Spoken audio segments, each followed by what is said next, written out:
Welcome everyone. Welcome to the channel. Guys, आज के video में जो कंसेप्ट मैं आप लोगों के साथ डिस्कस करने वाला हूँ ये एक बहुत ही डीप कंसेप्ट है।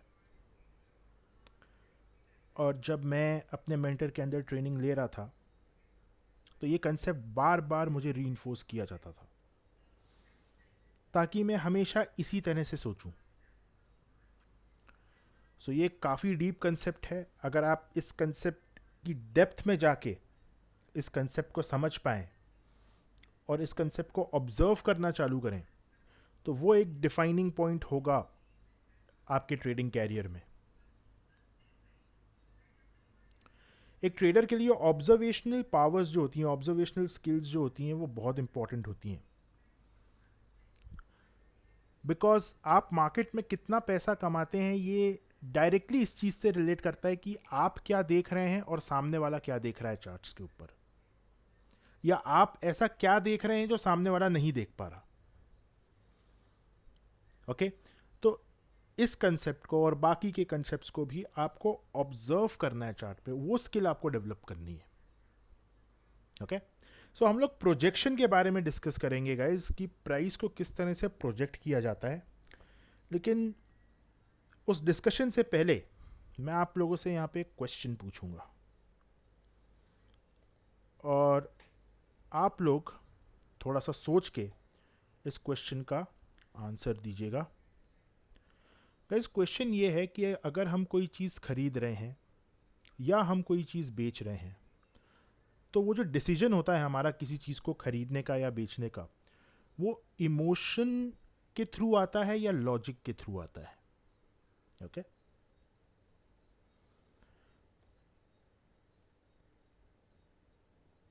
इमोशन ड्रिवन और लॉजिक ड्रिवन।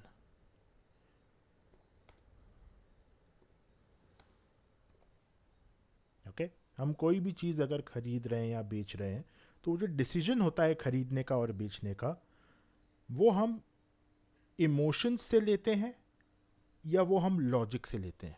क्वेश्चन ये है। और मैं एक रियल लाइफ एग्जांपल आप लोगों के साथ शेयर करता हूं जिससे आपको हेल्प मिलेगी इस क्वेश्चन के आंसर तक पहुंचने में। अभी 2 to 3 years, 2 से 3 साल पहले मेरा एक फ्रेंड जो जॉब करता था उसने मुझे कॉल किया और उसने मुझसे ये बोला कि उसने एक जगह प्रॉपर्टी पसंद करी है और वो ये चाहता है कि मैं उसके साथ जाके उस प्रॉपर्टी को देखूं और थोड़ा सा उस प्रॉपर्टी को स्टडी करूं। इवन वो ये बोल रहा था कि यार तू डीलर से रेट भी नेगोशिएट करना, बिल्डर जो है। मैंने कहा ठीक है। अब रेट नेगोशिएट करने के लिए I had to do some research. तो मैंने उस प्रॉपर्टी के बारे में थोड़ी सी रिसर्च करी कि क्या उसकी एक फेयर वैल्यू होनी चाहिए उस एरिया में, उस लोकेशन में, या कितना हम उस पर्टिकुलर बिल्डर के साथ नेगोशिएट कर सकते हैं। और जो भी मेरी रिसर्च थी उसको करने के बाद मैं अपने फ्रेंड के साथ वो प्रॉपर्टी देखने गया। उसने मुझे वो प्रॉपर्टी दिखाई और उसने बोला देख ये है 3 BHK फ्लैट है इस बिल्डिंग के अंदर और बहुत ही बढ़िया फ्लैट है। हम लोग ने अंदर जाकर देखा, फ्लैट काफ़ी अच्छा था। और जो मेरा फ्रेंड है उसकी जस्ट रिसेंटली ही उसकी शादी हुई थी। वो बहुत एक्साइटेड था कि यार मैं अपनी वाइफ को यहाँ पे लेके आऊँगा। और बिकॉज़ उसकी वाइफ जो थी वो उसके घर में रहती थी और वो अपने घर से बाहर जॉब कर रहा था, तो वो कह रहा था कि मैं अपनी वाइफ को यहाँ पे शिफ्ट कराऊंगा, हम लोग यहाँ रहेंगे। और इस तरह से वो काफ़ी एक्साइटेड था, राइट। उसने मुझसे पूछा क्या लगता है तेरे को, तूने कुछ रिसर्च की है इसके ऊपर? तो मैंने उसको बताया कि हाँ रिसर्च मैंने की है। तो कहते हैं ठीक है चलो बिल्डर से बात करते हैं, प्राइस नेगोशिएट करते हैं, देखते हैं क्या प्राइस कोट करते हैं वो। क्योंकि जो डीलर है, जो ब्रोकर है, उसने मुझे जो प्राइस बताया था यहाँ का दैट वाज 45 lakhs। जैसे मैंने वो प्राइस सुना 45 lakhs, मैंने उसको बोला ये जो प्राइस है ये बहुत एक्सपेंसिव है, जो चीज़ें मैंने स्टडी करी हैं उसके हिसाब से ये प्राइस बहुत एक्सपेंसिव है, बट फिर भी बिल्डर से बात करके देखते हैं व्हाट हैपेंस। हम लोगों ने बिल्डर से कांटेक्ट किया। बिल्डर वाज क्वाइट गुड, और उसने, जो बिल्डर है उसने बोला कि हम आपको 44 में दे देंगे। तो जैसे ही ये रेट उसने सुना मेरे फ्रेंड ने, वो और ज़्यादा एक्साइटेड हो गया कि यार 1 लाख रुपए और कम हो गया यहाँ पे, तो ले लेते हैं। मैंने कहा मुझे एक बार आप बात करने दो। जब मैं बिल्डर से डिस्कस कर रहा था, मैंने नेगोशिएट किया, मैंने बिल्डर को बोला कि देखिए, मैंने उसके सामने सारी वहाँ की जो मेरी रिसर्च थी मैंने वो प्रेजेंट करी। मैंने बोला देखिए कि इस एरिया में जो रेंट है वो इतना जाता है, इसके हिसाब से इस प्रॉपर्टी का रेट थोड़ा सा कम होना चाहिए, प्लस 2-3 अदर फैक्टर भी थे वो मैंने बताए। तो बिल्डर ने बोला नहीं, इतने रेट में तो हम नहीं कर पाएंगे, और कम हम नहीं कर पाएंगे, आप कितना चाह रहे हो? मैंने बोला 40 lakhs। तो कह रहा है इतने में तो पॉसिबल ही नहीं है। बिल्डर ने सीधा नो कर दिया। और जो मेरा फ्रेंड था वो बहुत एक्साइटेड था, वो कह रहा था अरे क्या कर रहा है यार, यहाँ पे 2 ही फ्लैट बचे हैं, हमको मिलेगा नहीं ऐसा फ्लैट और ये सारी चीज़ें, तो 44 में ही ले लेते हैं। मैंने कहा कि इस पर्टिकुलर लोकेलिटी में और जिस बिल्डर की बिल्डिंग हम खरीद रहे हैं उसकी जो कंडीशन है उसके हिसाब से वो 40 lakhs में ये प्रॉपर्टी आपको दे देगा। आप थोड़ा सा वेट करो, 3-4 महीने वेट कर लो, इस फ्लैट के रेट कम हो जाएंगे। लेकिन वो बहुत एक्साइटेड था, जो मेरा फ्रेंड था वो नहीं माना। क्यों नहीं माना? बिकॉज वो अपनी वाइफ को सब फोटो वगैरह भेज रहा था और वाइफ उसको वहाँ से रिप्लाई कर रही थी कि यहाँ पे ये कलर होगा, यहाँ पे हम ऐसे इंटीरियर करेंगे, तो और वो कह रहा था हाँ हाँ बिल्कुल, इस तरह से वो उस तरह से सोच रहा था। और मैं एक बिजनेस के पॉइंट ऑफ व्यू से सोच रहा था। मैंने इस तरह से सोचा कि अगर मैं आज इस प्रॉपर्टी को खरीद के 1 साल बाद 2 साल बाद बेचता हूँ तो मुझे कितना रिटर्न मिलेगा। और जो मेरा फ्रेंड था वो सोच रहा था कि मेरी वाइफ यहाँ आएगी, वो इंटीरियर करेगी, उसके मनपसंद का कलर होगा, and we live happy ever after. और इस सोच की वजह से उसने वो फ्लैट 44 lakhs में परचेज कर लिया।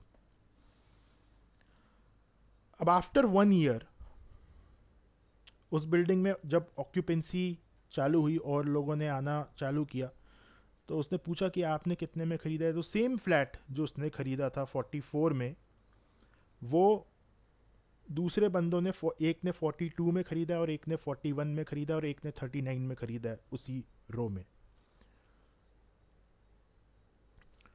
और वो एकदम से शॉक हो गया। उसने कहा कि ये मैंने तो बहुत महंगा ख़रीद लिया, आप लोगों ने इतना सस्ता कैसे ख़रीदा? तो उसने बोला हमको बिल्डर ने ही ये प्राइस कोट किया है। एक्चुअली वो जो बिल्डर था उसकी थोड़ी सी जो पोजीशन थी वो काफ़ी टाइट थी, एंड बिकॉज ऑफ जो उनके एक्सपेंस थे और जो बैंक से लोन लिया हुआ था उसको ख़त्म करने के लिए उन्होंने उसको जो फ्लैट्स हैं उनको सस्ते रेट पे सेल करना चालू किया था। और ये चीज़ जब मैंने अपनी रिसर्च करी थी, मैंने 2-3 ब्रोकर से बात करी थी, तो उन्होंने मुझे पहले बता दी थी कि आप नेगोशिएट अच्छे से करना, ये बिल्डर आपको सस्ते में देगा, और स्पेशली इस एरिया में अभी रेट और कम होंगे। और जो मैंने अपने एंड से जो पता लगाया था रेंटल रेट्स को पता करके, फेयर वैल्यू को पता करके, उसके हिसाब से भी एटलीस्ट 42-41 के आसपास वो रेट होना चाहिए था। और उसी समय उस बिल्डर ने बाकी लोगों को भी 42-43 का रेट कोट किया था, बट बिकॉज जो मेरा फ्रेंड था ही वॉज वेरी एक्साइटेड। और जब बिल्डर ने इससे क्वेश्चन पूछे कि आप सिंगल हैं, तो उसने बोला नहीं नहीं अभी मेरी मैरिज हुई है और इसीलिए मैं यहाँ पे शिफ्ट कर रहा हूँ। तो ये सारी चीज़ें देख के जो बिल्डर है उसने ही अंडरस्टूड कि ये जो बंदा है he is taking an emotional decision, I can quote a higher price, और ये ले लेगा। तो इस तरह से उसने वो फ्लैट एक एक्सपेंसिव रेट में खरीदा।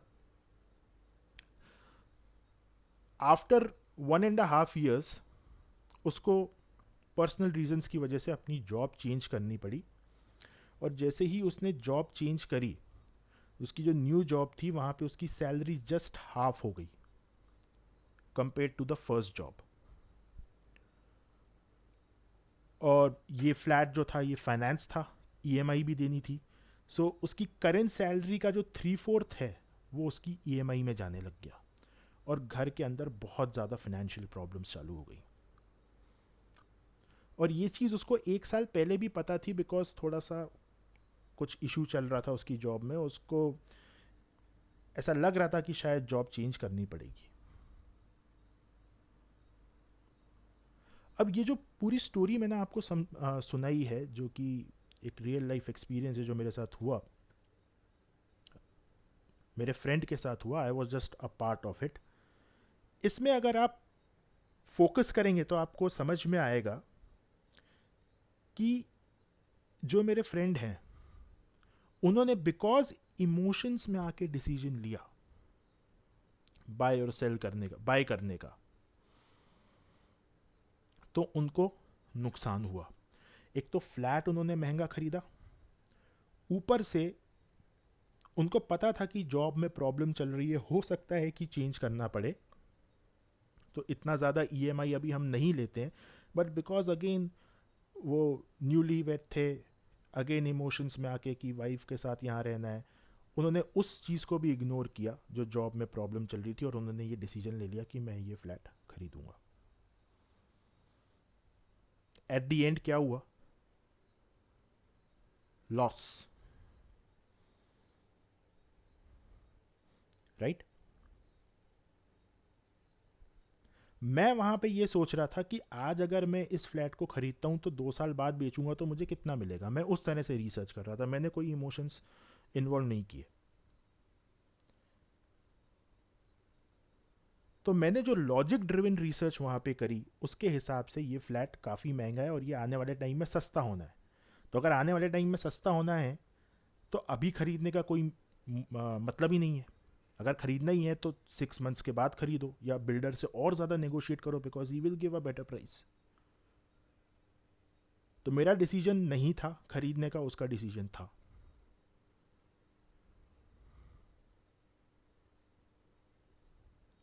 राइट?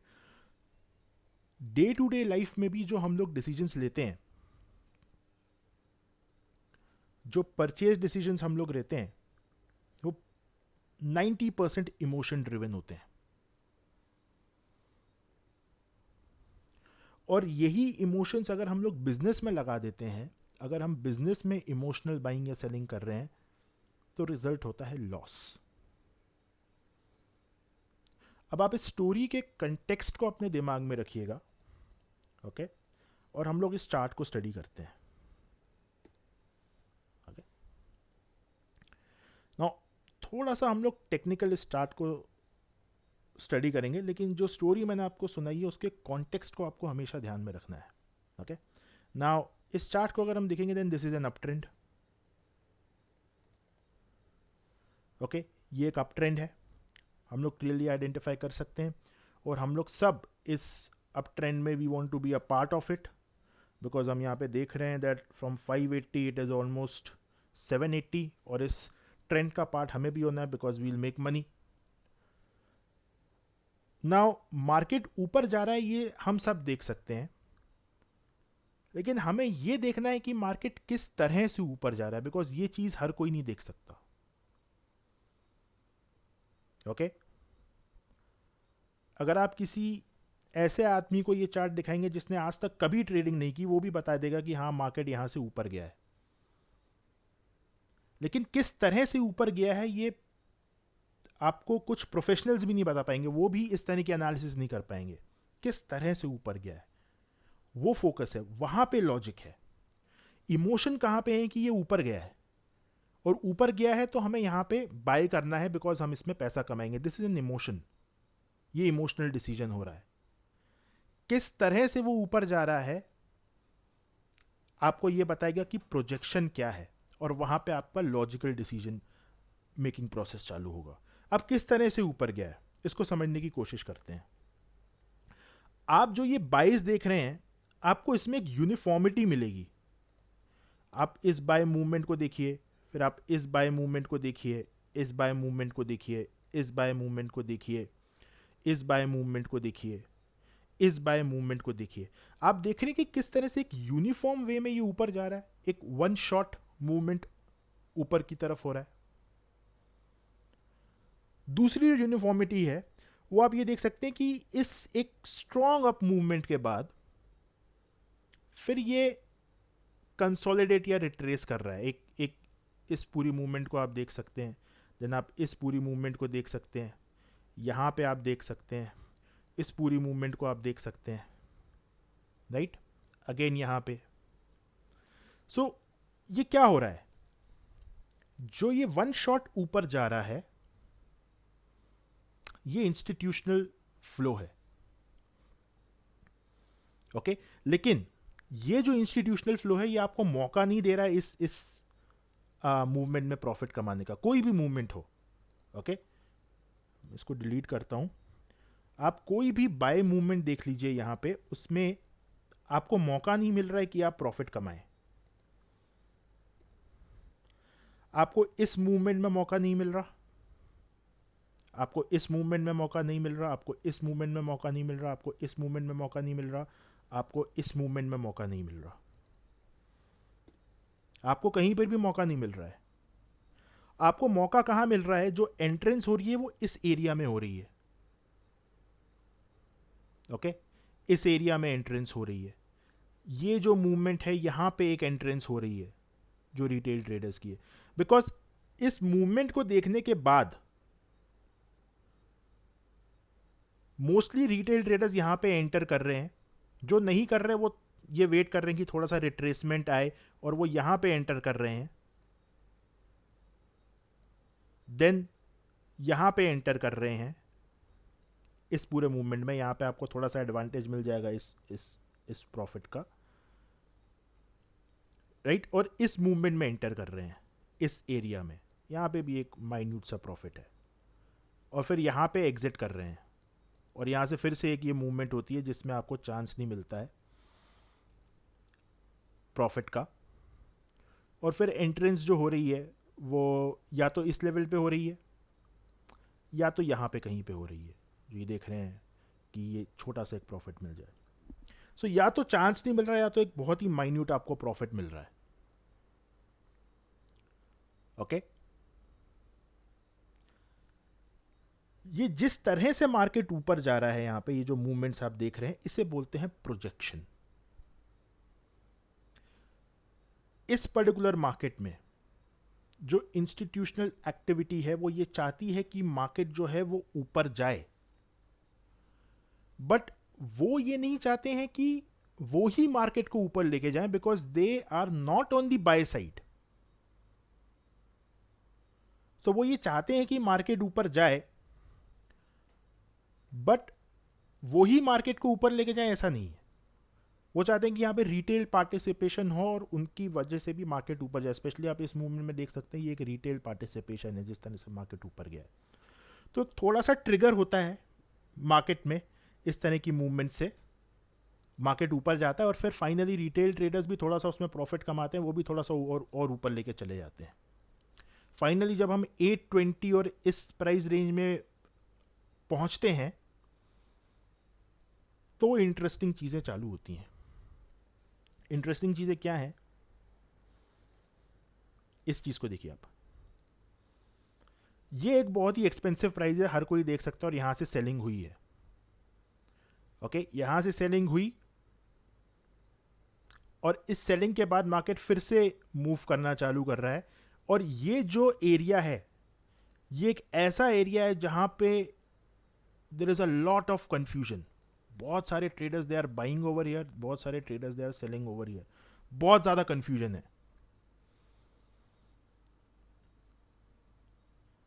राइट।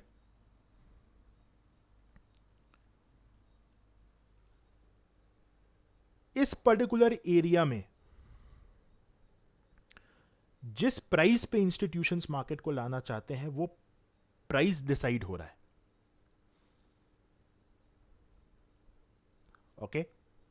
बिकॉज जो इंस्टीट्यूशनल एक्टिविटी है वो एक्टिविटी है सेल साइड में।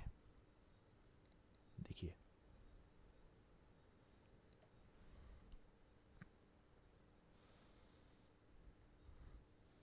ओके, नॉर्मली अगर हम ट्रेंड को देखेंगे तो इस पॉइंट को अगर हम क्रॉस करके ऊपर आते हैं, then again from a technical analysis perspective आप एक अप ट्रेंड में हो, from a wider swing perspective.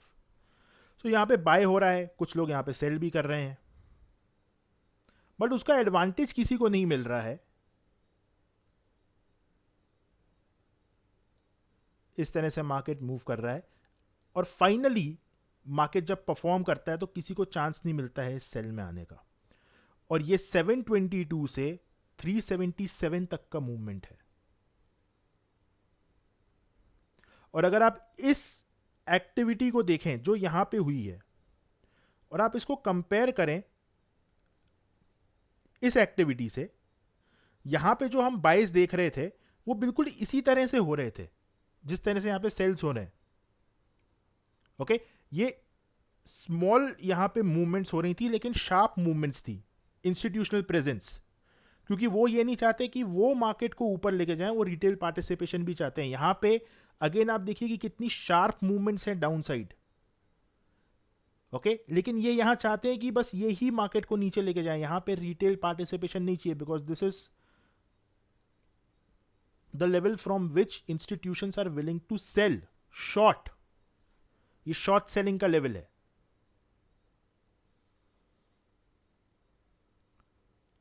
Okay, intraday perspective से हम डेली चार्ट पे हैं, बट जो शॉर्ट्स होंगे वो इंट्राडे पर्सपेक्टिव से होंगे। और जितनी भी पोजीशंस हैं उनको दे वांट टू क्लोज, और ये एक बेस्ट प्राइस है उन पोजीशंस को क्लोज करने का जो कि इनिशिएट की थी इस लेवल से, 480 के लेवल से। 480 ऑलमोस्ट इस लेवल से, 480 के लेवल से या इससे थोड़ा सा ऊपर के लेवल से आपने पोजीशंस अगर कुछ इनिशिएट की हैं, then you are booking profit plus you are taking short positions as well from almost market top. Oops. हमेशा ऐसा नहीं होगा कि आप इसी प्राइस से सेल कर पाए, तो आप यहां से सेल कर रहे हैं, राइट? यहां से आपने सेलिंग की, बट अगेन आपको प्राइस वापस इस टॉप के जितना क्लोज ला सकते हैं आपको लाना था। इसलिए ये जो कंफ्यूजन एरिया है, इन जोन्स को क्रिएट किया जाता है। एडवांस कोर्स स्टूडेंट्स, जो आपका जोन्स का टॉपिक है, डायरेक्टली उससे रिलेटेड है। एंड देन यहां से फिर सेलिंग हो रही है। सो ये जो अप मूवमेंट हम यहां पे देख रहे थे, अगर हम सिर्फ इस अप मूवमेंट को यहां पे देखें तो वो एक इमोशनल तरीका है मार्केट को देखने का। There is no substance. लेकिन अगर आप किस तरह से ये ऊपर जा रहा है तो फिर आपका लॉजिक वर्क करना चालू होता है, आपको समझ में आता है कि प्रोजेक्शन किस तरह से किया जा रहा है। और मार्केट ऊपर जा रहा है लेकिन इस तरह से जा रहा है कि रिटेल पार्टिसिपेशन भी हो। ओके, ताकि एक फाइनली एक बेटर प्राइस इंस्टीट्यूशंस को मिले और वो इस 480 के लेवल को भी ब्रेक करके they are coming down in one straight line. This is an institutional activity.